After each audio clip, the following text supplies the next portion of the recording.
warahmatullahi wabarakatuh. Halo semuanya, selamat datang di podcast Ngobrol Santai Tapi Bikin Paham. Nah, di tempat ini nih, di podcast ini kita akan bahas hal serius tapi dengan cara yang santai dan bisa dinikmati mungkin sambil rebahan atau scroll TikTok, makan atau mungkin ya mikir stuck kayak mikir hidup nih, kita kedepannya mau gimana ya kan. Nah, kalau gitu sih kayak wajar ya, tapi kita harus tetap fokus nih dengan topik pembahasan kita hari ini. Nah, hari ini tuh kita bakal membahas topik yang cukup panas dan lagi banyak dibicarakan, yang sebenarnya sudah sering banget kita dengar mulai dari SD sampai kuliah nih. Tapi ironisnya justru makin kita besar kita makin bingung, ini penting gak sih? Nah, hari ini tuh kita akan ngobrol tentang topik pendidikan Pancasila ya Kak. Nah, tapi tenang nih, jangan keburu panik.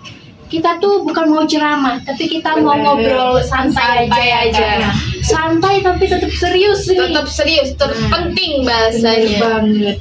Mungkin kayak kita akan bahas santai di warung-warung ngopi nih, kita sambil ngopi-ngopi mungkin.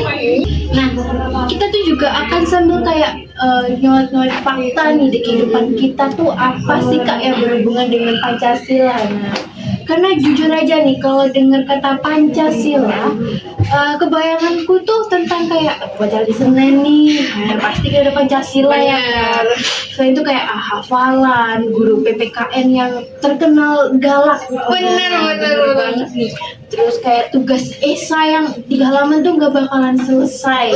Iya, yang panjang-panjang banget. Bener banget, kayak ini tuh kita harus cari pasal apa aja sih. Iya, Nah, tapi tuh sebenarnya di balik semua itu ya, ada banyak hal banget yang deket dengan keseharian kita. Mungkin kayak lagi kesel waktu lihat komentar toksik di TikTok, terus ngasih jalan ke orang lain padahal lagi buru-buru nih. Nah, terus kayak debat sama temen tapi nggak sampai musuhan juga bisa. Kayak terus kayak sadar nih Kak, ini tuh nggak adil nih, nggak. Terus dipikir adil tuh nggak selalu merata ya kan. Nah, terus tanpa kita sadari tuh sebenarnya sering banget nih kita kayak bersinggungan dengan Pancasila dalam kehidupan sehari-hari nih, kayak nilai-nilainya. Nah, masalahnya cuma satu nih Kak, kayak pendidikan Pancasila itu penting atau kayak cuman formalita yang harus dihafal tapi terus dilupakan. Ya, ya kan? itu tuh. Kan banyak nih Kak dari di luar sana nih, kayak anak-anak SD yang cuman aku hafal, tapi mereka tuh nggak ngerti kayak maknanya yang lebih mendalam tuh seperti apa, Penerapannya, nyatanya itu. Terus banyak nih yang bilang Pancasila itu udah nggak relevan. Terus ada yang bilang juga itu kayak Pancasila itu makin penting tahu untuk hari ini. Tapi kan padahal mulai dulu Pancasila itu selalu penting, kayak pegangan kita nih untuk kehidupan sehari-hari ya kan. Nah, biar obrolannya lebih enak nih, lebih asik, aku ditemani dengan narasumber yang kece nih, dengan Kakak Marisa Dea Febria. Halo semuanya. Gimana nih kabarnya Kak? Alhamdulillah baik banget, senang banget aku bisa diajak ngobrol santai tapi dengan pembahasan dan topik penting, dan yang pastinya ini topiknya sangat menarik banget di era sekarang ya kan. Jadi tadi kayak apakah makin penting atau justru nggak penting nih penerapan Pancasila. Oke, kalau gitu tanpa berlama-lama lagi, kita langsung di pembahasan kita di obrolan selanjutnya.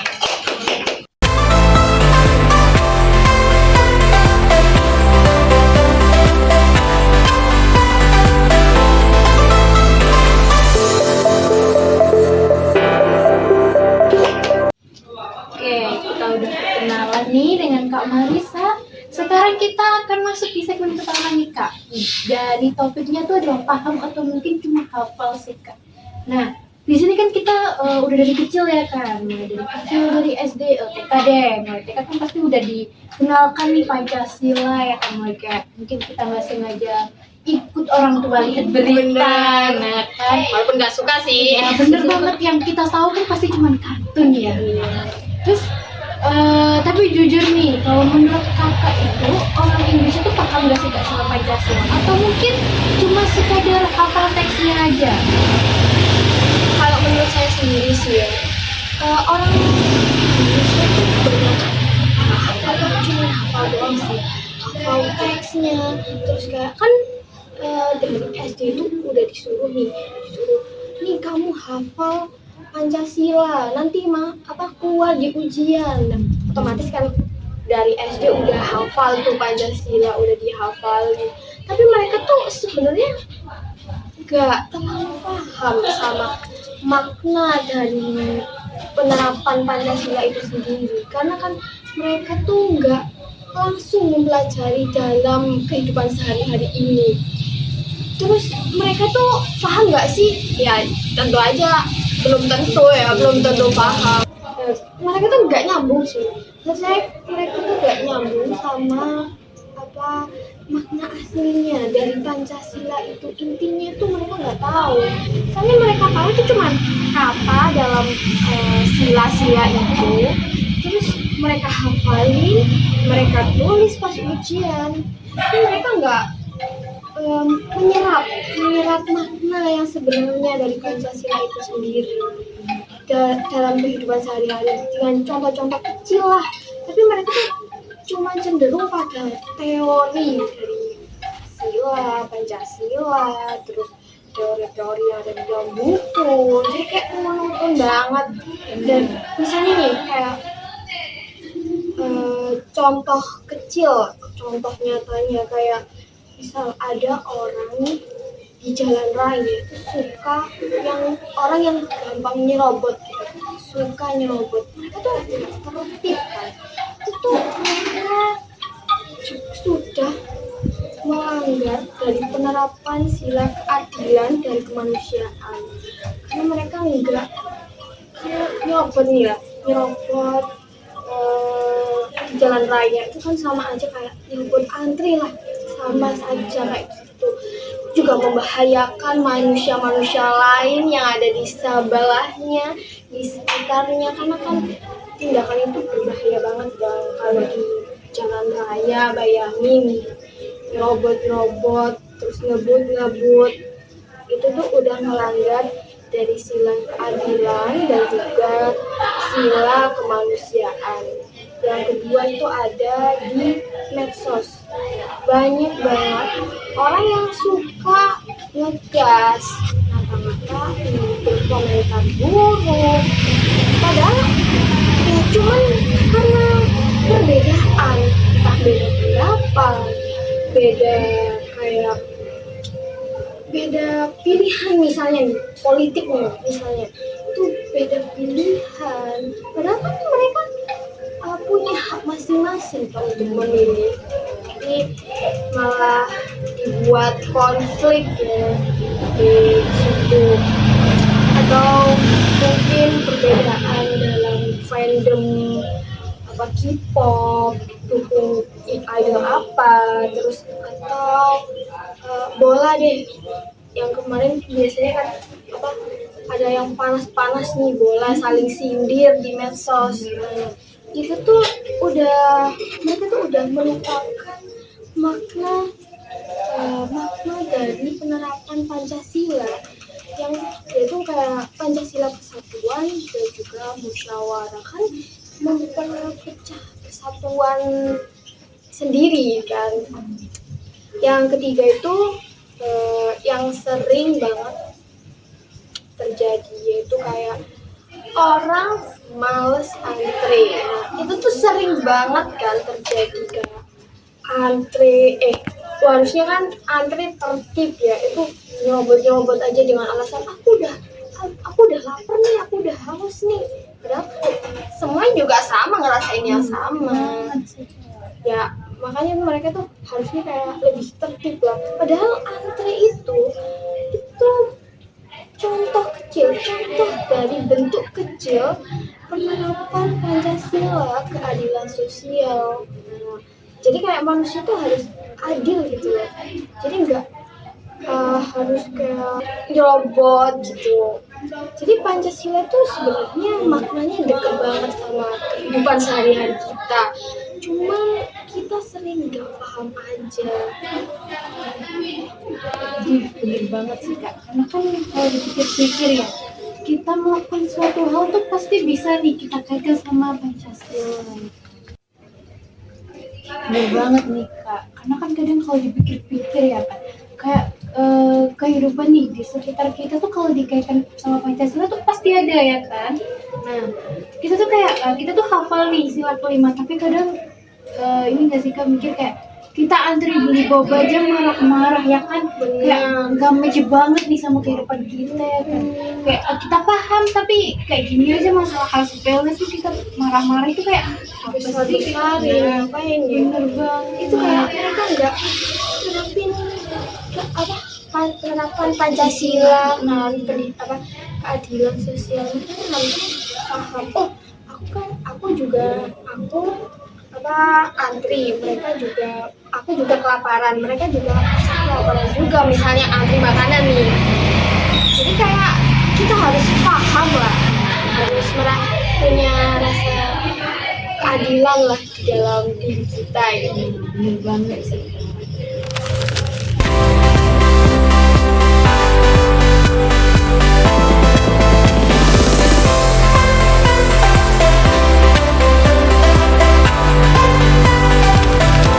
Oke Kak, kita kan udah bahas nih kayak tentang Pancasila tuh kan udah cuma hafal ya kan. Nah, sekarang kita masuk di segmen kedua nih Kak. Kenapa sih pendidikan Pancasila itu cuma dianggap kayak formalitas atau mungkin cuma dianggap kayak mungkin dari beberapa sudut pandang kayak hal sepele ya kan. Padahal kan Pancasila itu adalah hal paling penting ya kan. Nih, banyak siswa yang aku tahu ya, banyak siswa itu kayak merasa pelajaran Pancasila ataupun kayak pelajaran PPKN Kak, itu kayak nggak penting. Nah selain itu kayak bikin ngantuk, karena kan kita sebagai guru itu kan cuman menerangkan secara teori ya kan, tanpa praktek langsung kayak mungkin turun ke lapangan, praktek pembuatan karya, mungkin kan kayak pelajaran-pelajaran yang lainnya kan. Nah, menurut kakak nih, kenapa sih bisa sampai muncul persepsi seperti itu? Ya, kalau menurut saya sendiri ya, kenapa sering tuh orang tuh berpersepsi sedemikian rupa? Itu karena emang seringkali dalam penyampaian pembelajaran atau materi PPKN atau pembelajaran Pancasila itu tuh pembelajaran yang sering terlalu kaku. Kayak mereka tuh menyampaikannya itu kayak orang ceramah. Bahkan dalam saat ujian nih, itu sering yang digunain itu malah hafalannya, bukan contoh penerapan aslinya di dalam kehidupan sehari-hari. Terus tugas-tugasnya itu kayak teoritis banget, kayak berpacu pada satu teori, pada buku yang biasanya disediain sekolah-sekolah. Itu mereka tuh mencari teori, mencari tugas-tugasnya itu dari teori-teori itu doang, kayak di buku itu doang, tanpa mereka tuh mengajarkan bagaimana penerapan asli dalam kehidupan sehari-hari kita. Nah, makanya itu untuk menurut pengalaman saya sendiri ya, waktu aku SD sampai SMA itu yang namanya pembelajaran PPKN atau Pancasila itu benar-benar pembelajaran paling boring. Apalagi kan aku duduk di ujung paling belakang. Pas pelajaran PPKN udah tidur, udah ngantuk, aku nggak males banget dengerin kayak guru jelasin kayak materi Pancasila yang template banget dari SD, SMP, SMA. Itu template banget anjir materinya, kayak terlalu sama, terus membosankan, terus mereka tuh cara penyampaiannya tuh sangat monoton. kayak orang ceramah gitu. Dan itu tuh membuat saya merasa bosan saat pelajaran PPKN. Dan mereka tuh guru-guru itu atau pas pelajaran Pancasila PPKN itu, mereka tuh selalu berpacu pada teori yang kayak saya jelasin tadi, teori yang teori dan teori di buku, biasanya modul ataupun buku paket kan yang disediain sekolah, itu benar-benar harus plek ketiplek sama jawabannya dari buku itu. Jadi kayak cuma dong, gak ada nilai penerapannya di Pancasila di kehidupan sehari-hari. Cuman mereka tuh cuman tugasnya ya udah kayak nyalin, ngehafalin yang ada di buku paket itu, terus udah disalin gitu aja. Makanya kayak menurut saya tuh sangat tidak relate lah dengan kehidupan sehari-hari penerapan Pancasila ini, apa pengajaran Pancasila ini. Jadi itu tuh. Oh iya. Jadi kalau menurut saya contoh-contohnya nih kayak guru nih, guru hafalan. Itu tuh hafalannya tuh udah, pokoknya kalau pelajaran PPKN itu lebih sering hafalan sih. Daripada dulu tuh lebih suruh nyuruh kita ke hafalan tanpa ngajak kita tuh ngobrol berdiskusi gimana sih, kayak kenapa terjadi bullying, kayak kasus-kasus bullying itu kenapa bisa terjadi, atau mungkin membahas tentang berita kenapa hoax itu mudah banget untuk terjadi. Mereka tuh guru-guru tuh enggak yang membahas itu, jadi kayak mereka hanya terpacu pada satu teori yang harus dihafal, terus dimasukkan ke tugas, udah selesai. Padahal kan kita bisa menerapkan itu pada contoh-contoh kasus nyata ya, misalnya kayak tadi kasus bullying, itu kan bisa kita cari tuh penerapan Pancasila itu gimana di kasus ini gitu. Terus yang kedua itu, siswa itu nggak dikasih uang untuk mengaitkan Pancasila itu dalam kehidupan sehari-hari mereka. Itu mereka tuh dibatasi uangnya. Jadi kayak menurut saya kayak mereka tuh disuruh untuk nggak dipelajari semua materi-materi yang dikasih, tanpa adanya kayak kita cari tahu nih di dalam kehidupan ini ada apa aja sih yang bisa kita pelajari tentang penerapan Pancasila ini gitu. Jadi padahal Pancasila itu kan bukan sebuah rumus dalam kehidupan, tapi sebuah value yang dalam kehidupan kita sehari-hari untuk penerapan nyata gitu. Bener banget sih Kak, itu kayak berarti kan Pancasila tuh penting banget nih ya. Nah kalau kita tahu nih Kak, kayak anak-anak zaman sekarang tuh lebih relate nih sama konten TikTok yang 30 detik daripada paragraf panjang yang di buku. Kayak mereka tuh lebih, kita waktu belajar nih kayak ini aja deh, baca bukunya, scroll TikTok dulu ya kan. Bener, sama aja sih kayak aku. Kadang pas baca buku dikit bosan, scroll TikTok, scroll sosmed. Saya emang ya begitulah. Seharusnya tuh emang Pancasila itu masuk ke dalam kehidupan sehari-hari itu lewat contoh dalam kejadian nyata sehari-hari kita. Bukan cuma sekedar paragraf formal ya, kayak sebuah teks, pembelajaran, materi yang boring banget itu. Kita tuh perlunya penerapan nyata, contoh-contoh nyata dalam kehidupan sehari-hari kita. Aku kasih contoh kecil nih, kayak misal pas kelas olahraga, itu kan kita mesti olahraga bareng, main bareng, tanpa adanya kayak keributan, saling apa gitu, rebutan apa gitu. Itu tuh udah termasuk contoh nyata dari penerapan Pancasila sila ketiga. Yang kedua itu ada kerja kelompok. Kan biasanya ada tuh orang yang ya yang slow lah, mungkin dari kerjaannya atau kerjanya yang agak slow itu, terus kita bantu, terus kita dorong, kita kayak ini loh kita arahkan.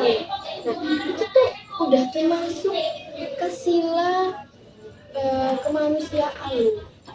Yang ketiga itu ada bagi tugas secara adil. Itu sebenarnya contoh paling mudah, paling kecil dalam kehidupan sehari-hari kita, yaitu kayak pembagian tugas secara adil, nggak yang bisa dikasihin semua. Ya begitu loh. Itu udah ya, contoh dari penerapan sila kelima. Keren banget kan, soalnya dari yang kita nggak tahu, yang kayak contoh kegiatan sehari-hari yang kita lakukan itu ternyata udah jadi contoh kecil loh penerapan Pancasila dalam kehidupan sehari-hari.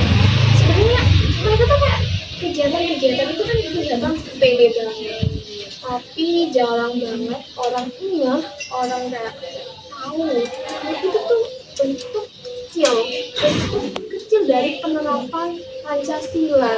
Banyak orang yang belum sadar kadang. Banget sih.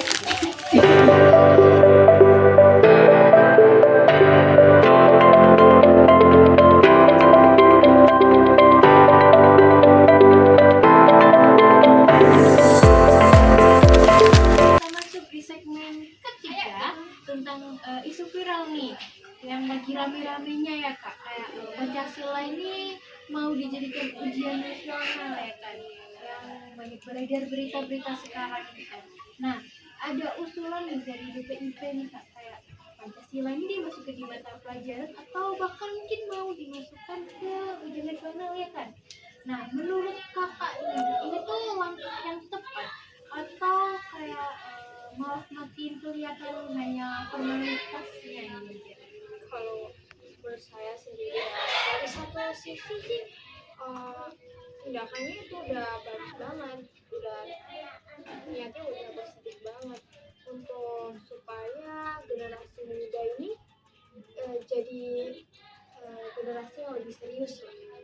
Tapi kalau bentuknya ujiannya hafalan ya percuma aja, karena kan eh, kayak sama aja kali kayak ujian penerapan ujian Pancasila kan harusnya tuh yang diujikan gimana penerapannya di kehidupan nyata. Ini malah cuman hafalan yang berdasarkan teori doang, teori yang harus dipelajari, yang berdasarkan satu buku terus dihafalkan, terus saat ujian cuma tinggal hafal paste itu kan, tinggal salin doang nih.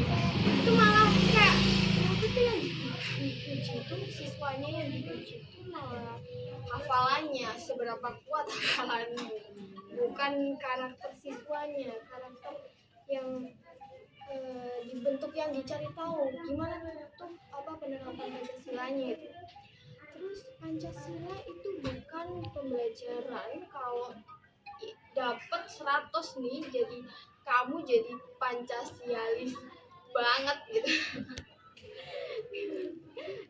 Kayak menurut saya sendiri ya, pelajaran Pancasila ini lebih cocok masuk pada kurikulum proyek sosial daripada ujian hafalan sih.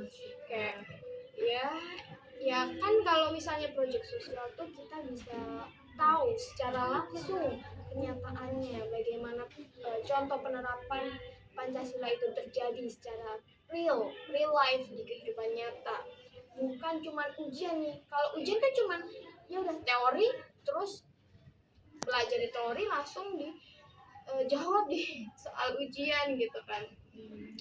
Misalnya nih kayak project gotong royong, dialog toleransi, kerja kelompok lintas agama, atau proyek based learning.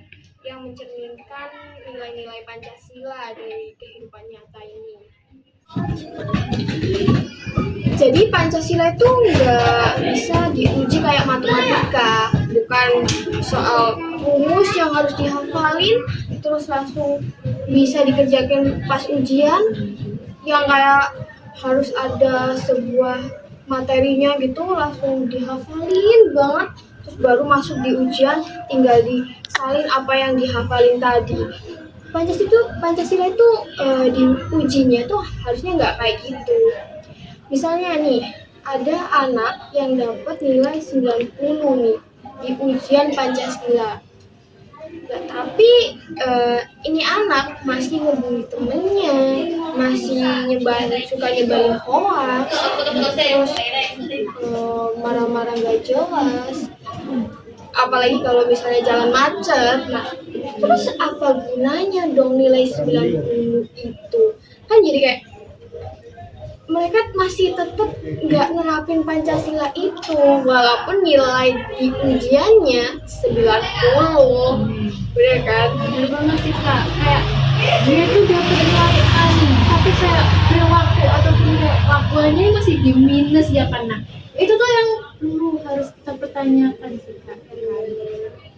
Makanya itu kita perlu menerapkan pendidikan karakter itu harus berbasis pada pengalaman nyata. Jadi bukan dari lembar soal lembar soal ujian nih. Jadi kayak kita harus ada pengalaman nih, pengalaman dari contoh penerapan nyata Pancasila ini. Contohnya yang bisa dilakukan itu misal setiap siswa itu diwajibkan untuk membuat proyek sosial minimal itu 1 minggu sekali. Itu bisa melatih mereka untuk melihat lingkungan sosialnya, terus mencari tahu tuh penerapan nyata Pancasila itu gimana gitu kan. Yang kedua itu ada observasi lingkungan sekitar. Gimana kayak contohnya nilai Pancasila itu apa aja yang sudah diterapkan di lingkungan sekitar itu, atau apa yang belum diterapkan di lingkungan itu. Dan siswa untuk dituntut untuk mengobservasi lah lingkungan sekitarnya.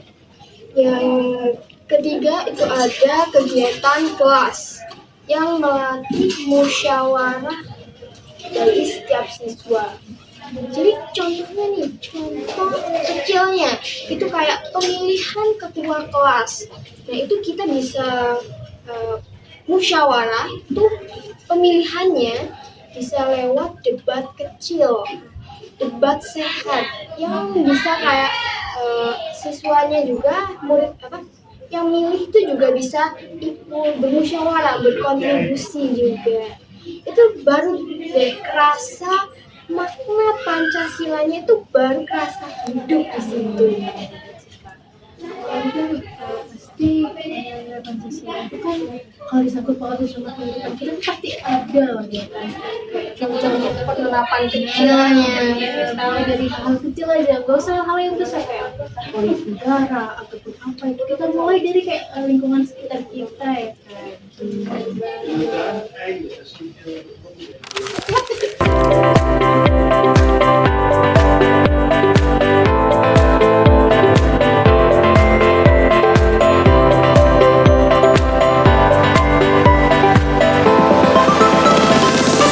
Kita masuk di segmen keempat nih, contoh yang kekinian dan relate nih dalam kehidupan ya kan. Nah, biar makin relate nih, coba kasih contoh real kejadian yang sekarang nih Kak, kayak menunjukkan pentingnya nih pendidikan Pancasila gitu. ya baik. Yang sebenarnya tuh banyak banget sih. Yang pertama itu kayak flexing. Sekarang itu kan banyak banget di medsos, di TikTok, di IG yang kayak orang tuh pamer barang-barang mewah yang berlimpah, uang segepok, kayak mereka terlalu berlebihan gitu kan. Padahal banyak banget teman mereka tuh yang struggling, itu tuh udah nyentuh kayak udah nyentuh tuh dari penerapan sila kelima tentang kayak keadilan sosial dan juga empati. Yang kedua itu ada perang komentar, biasanya tuh di TikTok ataupun di Twitter. Kalau di IG agak jarang sih ya, yang lebih sering itu di TikTok sama di Twitter. Apalagi kayak perang komentar negatif, ya itu tuh itu sering banget terjadi, apalagi kayak di Twitter nih. Twitter tuh udah parah banget sampai bullying via medsos. Itu kayak itu biasanya mereka tuh ngeributin soal fandom, bola ataupun politik sih. Biasanya yang paling panas sih politik ya. Kalau fandom itu biasanya K-pop. Itu antar fandom biasanya saling. Yang ketiga itu ada cyberbullying. Bullying ya. Mereka tuh kayak yang ketiga itu ada cyberbullying. Nah, apa sih cyberbullying itu? Cyberbullying itu kayak ya kayak bully sih ya, ngeledek orang, biasanya menghina fisik, apa kayak orang yang beda pendapat, beda warna kulit, bahkan beda gaya hidup aja mereka bully, kayak mereka hujat, mereka kata-katain, itu udah termasuk cyberbullying. Cyberbullying itu kayak paling anti banget sama yang namanya sila kemanusiaan ya, karena emang kan gak manusiawi banget kan ngehina perbedaan orang lain gitu, padahal kan kita juga beda dilahirkannya. Yang keempat itu ada hoax atau misinformasi. Banyak banget nih orang yang kayak nyebarin berita atau informasi-informasi tanpa disaring, tanpa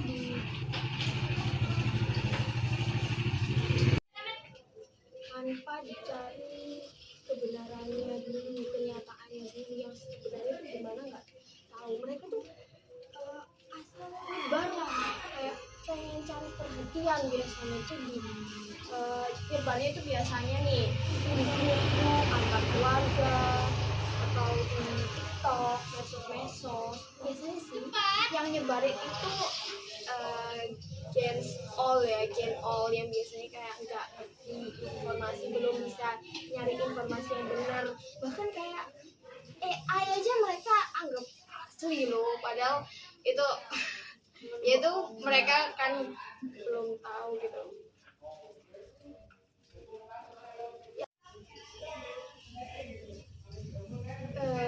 Nyebarin hoax dan misinformasi itu tuh udah sangat berlawanan sekali dengan Pancasila sila keempat, yaitu musyawarah dan kebijaksanaan. Kan mereka tidak bijaksana ya dalam mencari informasi, menyebarkan informasi juga. Nah, yang kelima itu ada egoisme sosial.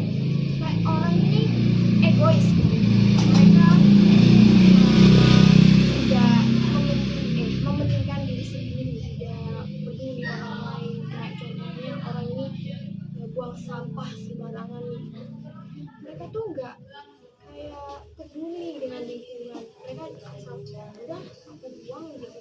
Itu padahal masalahnya tuh pada penerapan Pancasilanya juga, karena kan itu bukan cuma soal kebersihan, tapi itu juga soal kesadaran sosial seorang masyarakat.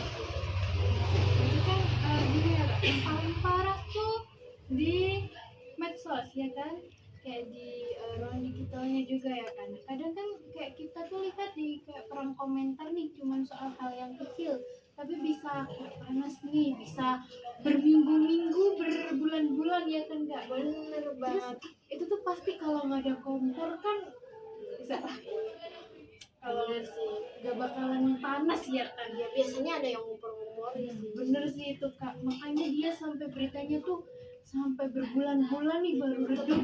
Hot, tetap hot. Terus kayaknya medsos itu juga bikin orang gampang lupa ya Kak sama laki-laki generasi ketiga ya kan? Benar banget, betul banget. Makanya Pancasila itu harus dipraktikkan di ruang digital juga tuh, supaya kayak ya tidak terjadi seperti itu tadi lah, yang perang komentar, terus komentar-komentar negatif.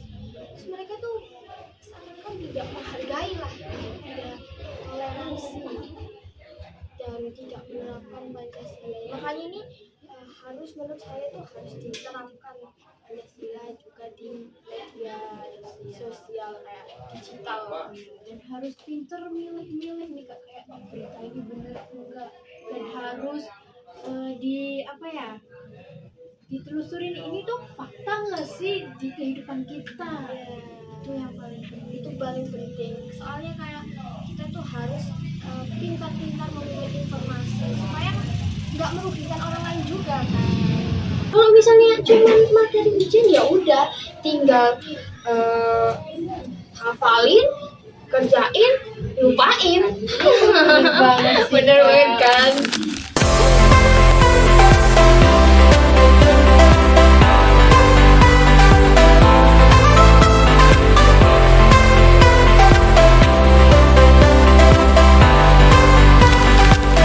Oke, kita masuk di segmen kelima nih Kak.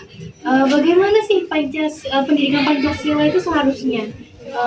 Kayak pendidikan Pancasila itu kayak mana ya? Yang Penerapannya gitu. Nah, bener banget nih. Kalau kakak dikasih kesempatan nih buat merombak pendidikan Pancasila, kira-kira model pembelajaran apa yang menurut kakak mungkin paling efektif untuk di kayak sekolah-sekolah nih, mulai kayak di penerapannya mungkin dari model pembelajarannya seperti itu. Kalau saya sendiri tuh, saya punya 3 pendekatan untuk merombak pendidikan Pancasila ini supaya lebih efektif lagi dalam pembelajarannya.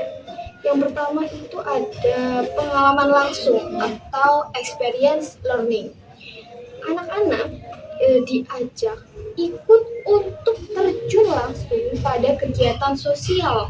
Ya, bukan cuman kayak baca teori di buku doang, terus mendapatkan materi-materi cuma berdasarkan teori saja. Jadi anak-anak tuh diajak mendapatkan pengalaman langsung untuk terjun ke sosial.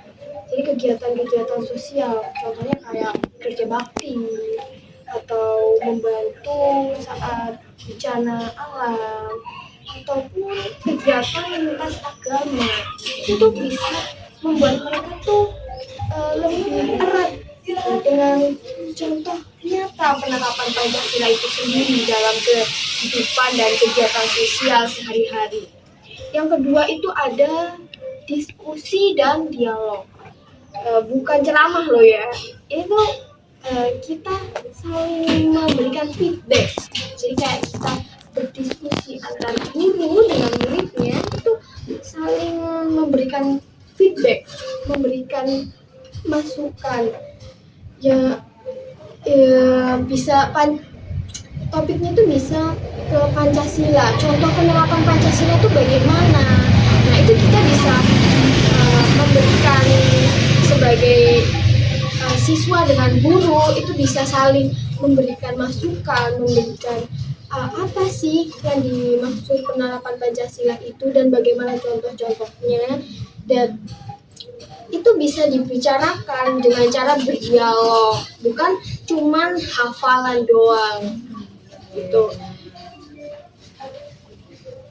Yang ketiga itu ada integrasi ke semua pembelajaran. Jadi kayak Pancasila itu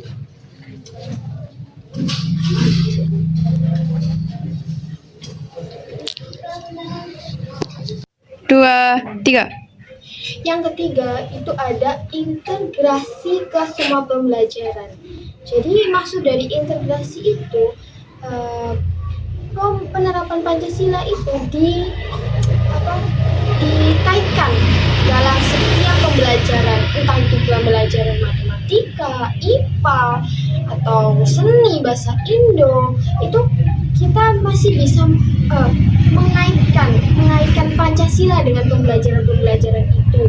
Misalnya nih kayak penerapan Pancasila dalam mata pelajaran matematika nih, kayak kerja kelompok itu tuh udah contoh penerapan nyata dari Pancasila loh. Kayak kerja kelompok itu kan termasuk musyawarah toh.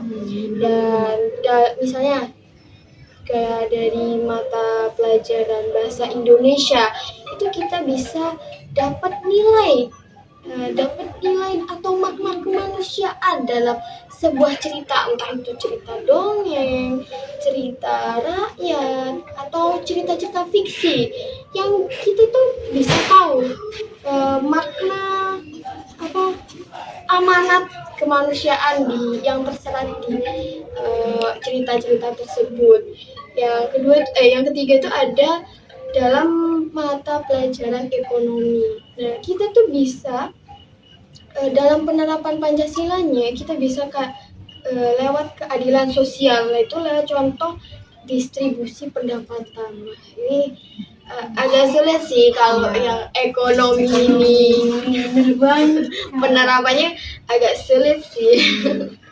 Nah, jadi kalau dipikir-pikir tuh Kak, Pancasila tuh bukan hanya sebuah pelajaran ya, tapi itu kayak cara kita berpikir nih bisa dikaitkan kemanapun.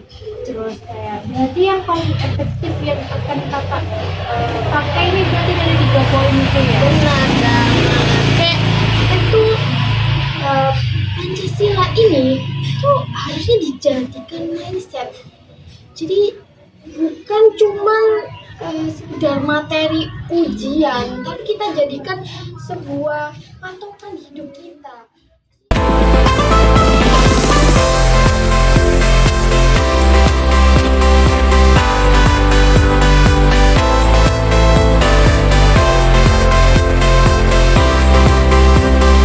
Oke Kak, kita masuk di segmen yang ke-6 ya kan.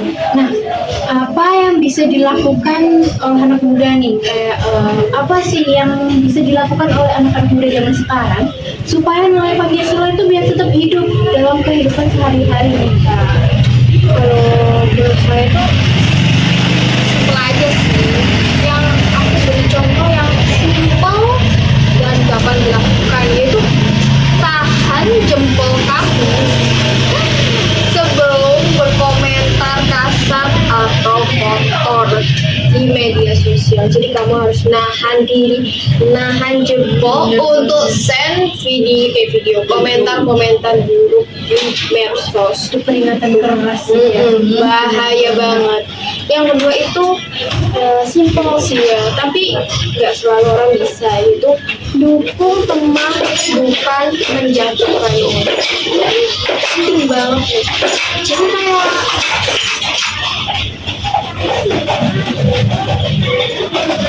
Jadi kayak kita tuh harus saling mendukung sebagai teman. Tapi itu jarang banget sih ya. Jarang banget orang bisa kayak saling mendukung gitu, apalagi teman. Biasanya malah main belakang ya. Jadi kayak kita harus saling dukung teman dan bukan menjatuhkannya. Jadi itu sebagai teman kita harus saling mendukung, saling menghormati, membantu lah untuk sebagai teman lah. Bukan malah menjatuhkan, itu bukan teman namanya. Banget sih itu Kak. Yang ketiga itu bantu orang tua atau teman tanpa harus diminta. Jadi kita harus punya rasa peka dan inisiatif untuk membantu teman. Misalnya lagi kesusahan, ya udah kita bantu, jangan tunggu disuruh dulu. Kalau udah kelihatan mereka kesusahan, ya udah kita coba bantu sebisa mungkin. Itu sih kalau menurut aku. Yang keempat itu saling menghargai dalam setiap pilihan ya, walaupun beda nih, beda pilihan, entah itu gaya musik, gaya hidup, atau pilihan politik nih. Sering banget nih terjadi. Jadi kita harus saling menghargai lah perbedaan itu, karena kan kita nggak sama ya, kita punya kesukaan dan minat masing-masing, jadi kita harus saling menghargai. Yang kelima itu adalah jujur dalam hal kecil. Ini penting banget sih dalam kehidupan sehari-hari, kehidupan nyata, kita harus jujur. Contohnya nih kayak nggak nyontek, walaupun ya Mustahil lah ya. agak gitu ya, tapi nggak nyontek itu kayak sudah bukti nyata, kayak orang tuh harus jujur dalam hal kecil. Terus nggak numpang absen, walaupun udah kayaknya sekarang udah nggak ada sih numpang absen, soalnya absennya kan online sekarang itu, bukan yang model tanda tangan jadul kayak dulu. Nah itu yang ke berapa tadi, yang keenam tuh gak pelit ilmu. Kita sebagai manusia yang mungkin udah merasa bisa dalam pelajaran apa gitu, kita tuh gak boleh pelit ilmu, kita harus berbagi. Kita bukan berarti kita nyontekin orang ya, enggak, kita kasih dia pembelajaran, gimana sih cara ngerjainnya, gimana sih cara menyelesaikan persoalan ini, pembelajaran ini gimana. Jadi kita tuh nggak boleh pelit ilmu ya. Walaupun tapi jangan, bukan nyontekin lo ya, kasih ilmu beda lagi. Kalau nyontekin udah sama jawabannya. Kalau ngasih ilmu ya, itu gimana cara ngerjainnya, bukan langsung ke jawabannya, bener kan? Yang terakhir itu adalah saling menghargai keyakinan orang lain. Nah ini penting nih, kita harus saling toleransi.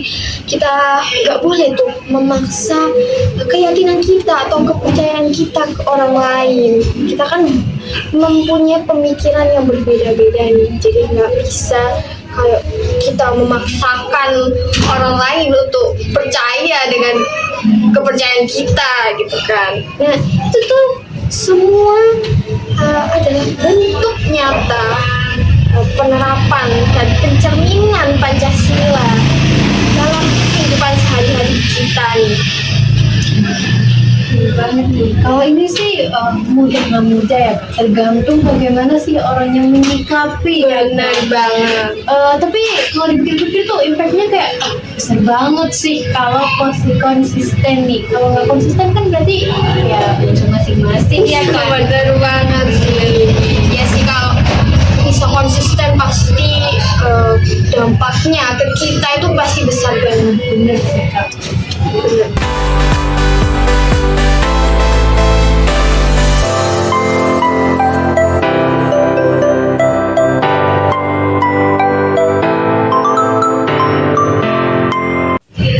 Oke teman-teman, ini obrolan lengkap kita tentang pendidikan Pancasila penting atau mungkin cuma sebuah formalitas saja ya kan. Nah kesimpulannya Pancasila itu sebenarnya nggak salah nih, mungkin cuman cara mengajarnya yang harus berubah ya, nggak cuman teori aja, tapi harus ada penerapan di kehidupan sehari-hari. Mungkin harus kita jelaskan nih di kehidupan sehari-hari itu Pancasila seperti ini. Nah karena Pancasila itu bukan bahan ujian aja, tapi juga bagaimana sih cara hidupnya di kehidupan sehari-hari ya kan. Nah, terima kasih juga kepada Kak Marisa yang sudah ngobrol seru hari ini di tema podcast kita yang hari ini. Dan terima kasih juga buat kalian semua yang sudah dengerin sampai habis. Sampai ketemu di episode berikutnya. Stay kids, stay curious, and tetap jadi manusia yang punya nilai. Sekian dari kita. Wassalamualaikum warahmatullahi wabarakatuh.